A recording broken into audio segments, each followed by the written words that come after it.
হাদিস আছে হালাল হারাম স্পষ্ট।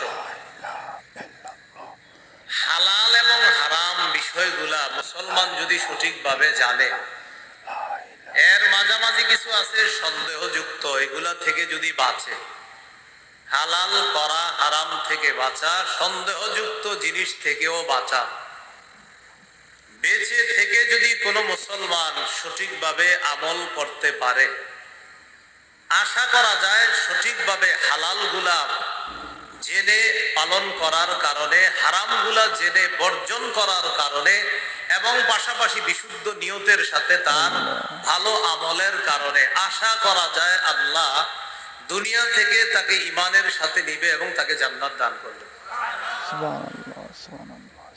তো এটা হলো হালাল হারাম ভালো করে জানতে হবে, কোনটা হালাল কোনটা হারাম। মাঝে কিছু সন্দেহযুক্ত এগুলা থেকেও বাঁচা। আর হলো ইন্নামাল আমালু বিন্নিয়াত, ইনশাআল্লাহ। বুখারীর শুরু হাদিস আর শেষ হাদিস, দোনো হাদিসের বর্ণনার সূত্রের মধ্যে যাদের থেকে ইমাম বুখারী রহমতুল্লাহ আলাইহি হাদিস আনছেন, ওনার দুই উস্তাদ। আল্লাহ আল্লাহ আল্লাহ আল্লাহ। এই দুই উস্তাদ, দোনো উস্তাদের নামের মধ্যে হামদ আছে, হামিম দাল, প্রশংসা। একজন হলো আহমদ আর একজন হুমায়দি। হামিম দাল মানি প্রশংসা করা, আহমদ মানি অধিক প্রশংসাকারী। শুরু হাদিসের সনদের মধ্যে ওনার এমন উস্তাদ আছে যেই উস্তাদের নামের অর্থের মধ্যে আল্লাহর প্রশংসা আছে। শেষ হাদিসও এমন উস্তাদ থেকে আনছে যেই উস্তাদের নামেরও আল্লাহর প্রশংসা আছে। উনি বুঝাইতে চায় সারা পৃথিবীতে মানুষের জীবনের শুরু শেষ হবে শুধু আল্লাহর প্রশংসা আর প্রশংসা। এই জন্য শুরু শেষ হাদিসে ওনার উস্তাদের নামের মধ্যে প্রশংসা এ আরবি আছে, হামিম দাল। আল্লাহ আমাদের সকলকে বেশি বেশি যেন আল্লাহর প্রশংসা করতে পারি, আল্লাহ তৌফিক দান করেন।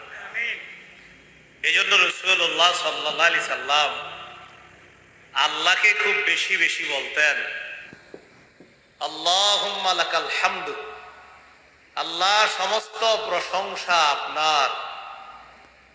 এই কথা বলার পর নবী আরো বলতেন, ওয়ালাকাল হামদু, আল্লাহ প্রশংসা আপনার, লাকা মুলকুস সামাওয়াতি ওয়াল আরদ, আসমান জমিনের রাজত্ব আপনার।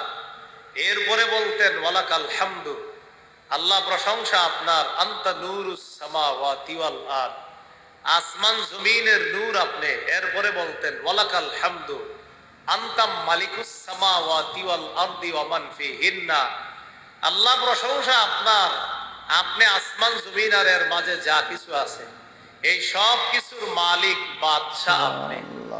এরপর বলতেন, ওয়ালাকাল হামদু, প্রশংসা আপনার। এটা বলার পর বলতেন, ওয়া কওলুকাল হক, আপনার কথা সত্য, ওয়া ওয়াদুকাল হক, আপনার ওয়াদা সত্য, ওয়াল জান্নাতু হাক্কুন, জান্নাত সত্য, ওয়ান নারু হাক্কুন, জাহান্নাম সত্য, ওয়ান নাবিয়্যুনা হাক্কুন, নবীরা সত্য, ওয়া মুহাম্মাদুন সাল্লাল্লাহু আলাইহি ওয়াসাল্লাম হাক্কুন, মুহাম্মদ সাল্লাল্লাহু আলাইহি সাল্লাম সত্য। এটা বলে বলতেন, আল্লাহুম্মা, হে আল্লাহ, ইলাইকা আনাবতু, আমি আপনার দিকে ঝুঁকলাম, ওয়া বিকা আমানতু, আপনার প্রতি ঈমান আনলাম, ওয়া বিকা খাসামতু, আমার যা কিছু মামলা মুকদ্দমা সব আপনার কাছে পেশ করলাম। এইভাবে নবী আল্লাহর প্রশংসা করতেন। ইমাম বুখারী তার শুরু হাদিসে এমন উস্তাদ থেকে আনছেন যে উস্তাদের নামে প্রশংসা, শেষ হাদিস এমন উস্তাদ থেকে আনছেন যেই উস্তাদের নামেও প্রশংসার অর্থ আছে।